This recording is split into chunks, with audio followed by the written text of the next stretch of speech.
তখন ফেরেশতাদেরকে বলবেন নাফরমান গুলাকে জিগা 24 ঘন্টা সময় দিছিলাম কোন কাজে ব্যয় করছে, আমি যে যৌবন কাল দিছিলাম কোন কাজে ব্যয় করছে, হিসাব দিত কও। হিসাবে আটকা পড়ে যাবেন।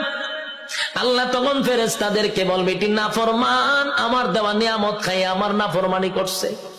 আজকে তার হাতটারে লোহার মতো শক্ত করে দেয়, বাম হাতটারে লোহা বানাবে, শক্ত হয়ে যাবে।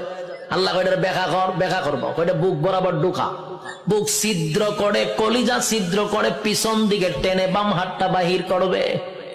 নাউজুবিল্লাহ। বাম হাত বুক ছিদ্র করে পিছন দিকে বাহির করার পরে এবার হাত চলে গেল পিছনে, মাথা কিন্তু সামনে।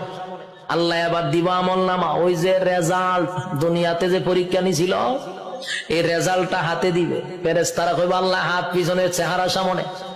আল্লাহ কয় নাফরমানের চেহারাটা ভাঙ্গা মস্কাইয়া